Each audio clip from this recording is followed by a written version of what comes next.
Hi, everybody. Bill Panoff here with Porthole Cruise and Travel. You know, Seattle is considered the gateway to Alaska. I've been there many times, and Seattle really is the perfect home port for an Alaska cruise. And today I have with me two experts to discuss what's new for cruising when sailing from Seattle this year. From the Port of Seattle, welcome Linda Springmann, the Director of Cruise and Maritime Marketing. Hi, Linda. Great. It's a beautiful day in Seattle. Linda, first to you. I'm hearing new things to see and do in Seattle for people sailing to Alaska this year. But I'm also hearing there is something new in Seattle that cruisers may not actually see. Can you explain a little bit to our viewers what shore power is and how does that impact their Alaska cruise? Thanks, Bill. Yeah, we're really excited about this development. It's something that we completed a huge milestone of this at the end of this last 2024 season. We're all interested in reducing carbon emissions, and then it's vital to these beautiful places that we live in and visit. Sure. And by providing shore power connection at the dock, so cruise ships, when they arrive, can plug in and plug into the clean electrical grid here in Seattle, they can reduce those carbon emissions. And it's both something that's really important to cruisers to keep our environment pristine, but it's also important to the community so that when the cruise ships come in, that they're not impeding their enjoyment of their own community. So Seattle, this has been something really important to us for over a decade. 2 of our cruise berths have had shore power at Terminal 91. Wow. And this year we electrified our 3rd berth so that we are one of the first that are able to simultaneously have all 3 ships plugged in at the same time. And this year we expect a big increase in our avoided emissions. Well, that's really important news, Linda, and it's something that people just may not realize when they make their cruise decisions. And now I know all the major cruise lines are sailing out of Seattle, but is there anything new on that front? Yeah, as everyone's recovered from the pandemic, we've seen huge improvement. Occupancies have gone up, and there's been much more interest in Alaska. Sure. And we're really excited in 2025 that we're adding another cruise brand to the already home porting ships. Wow. Cunard line is bringing Queen Elizabeth to Seattle, and she'll be sailing 10 and 11-day cruises all season, starting in June. Wow. Linda, some amazing news. Tell us about the growth. I mean, you have most of the major cruise lines. Tell us what's in the future.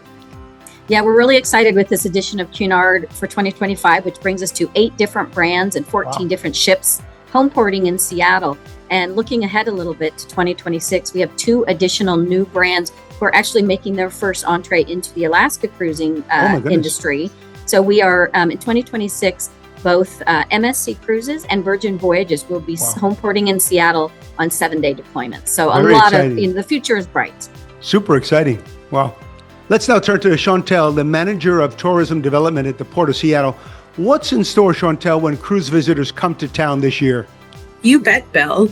I mean, as you know, most people going from Alaska to Seattle spend time before and after their cruise here. It's really important and the only way to explore all our wonderful city and state of Washington have to offer. We're really lucky to be situated uniquely on an inland waterway dotted with beautiful islands, 2 glacier-capped mountain ranges, and 3 national parks. Wow. Plus, everywhere you can look, there's towering evergreens, so it's no wonder we're called the Emerald City. Many are familiar with Seattle's iconic sights, sounds, tastes, but I want to focus on what's new. The most dramatic change that we've seen to the city is the brilliant redesign of our waterfront. There's a new 1-mile tree-lined pedestrian promenade. It allows guests to wander directly from ships to our piers, shops, restaurants, harbor tours, and beloved attractions. And it's lush with gorgeous native flora and people-centered for entertainment and ease of movement. From this new design, all guests will be able to access bright, open spaces right along our waterfront, new accessible paths that help you get from the waterfront into the heart of our city. And one example of that is the beautiful new Overlook Park. It's an awesome pedestrian park with 360-degree views of the city, harbor, and mountains. The cool thing is it sits atop the Seattle Aquarium's brand new Ocean Pavilion. It's a must-see, and it connects our waterfront to our world-famous market, which so many people love. And then a new, for most guests, I think, is who want to really capitalize on seeing these new sites, combining the waterfront and our classic beloved attractions like Chihuly Garden and Glass, Mopop, Argosy Cruise Harbor Tour, grab a Visit Seattle Perks Pass and a Seattle City Pass. Both offer amazing discounts. It saves you time, but most importantly, budget, so you can see the city's most well-known activities and restaurants. Well, that sounds amazing. You mentioned restaurants, Shirley, and I've been to Seattle many, many times, and I always find great food. What's new in Seattle's food scene these days? Oh my gosh. Let's cover off on what makes us super cool in the first place. We have a temperate climate, cold, crisp waters. Our fishing fleets harvest seafood directly from them. We produce a bounty of tide and farm to table that is Pacific Northwest fresh and second to none in the nation.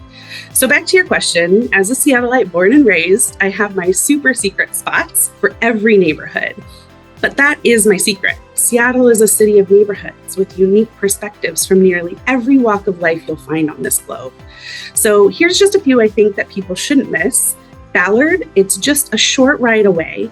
It's perfect for travelers that love to combine dining and live music. You can take in local acts at reasonable door prices and find incredible food in every door you enter. Seattle's Chinatown and International District, you'll find offerings from family-owned restaurants spanning a variety of Canadian and cultures, from Vietnamese and Japanese to Cantonese and Korean. And most importantly, for those that are truly Epicurean, a stop at the Wajimaya, which is an awe-inspiring Asian grocery that's been in Seattle since 1928, is definitely a must. And don't be afraid to hop aboard our light rail and our West Seattle water taxi. Stops like Columbia City, Beacon Hill, and Alki Beach are awash in incredible dining, scenic views, and a ton of ways to discover the heart of what's local right alongside locals, which I think is what most guests are after. That's great news, and it's all very, very impressive. So many new and exciting reasons to cruise from Seattle. Thank you, Linda and Chantelle. You've got a great year ahead of you in the Emerald City. And for those of you cruising to Alaska, plan to stay at least a night or two before or after your cruise from Seattle. You will love it. I'm Bill Panoff, and you're watching Porthole Cruise and Travel.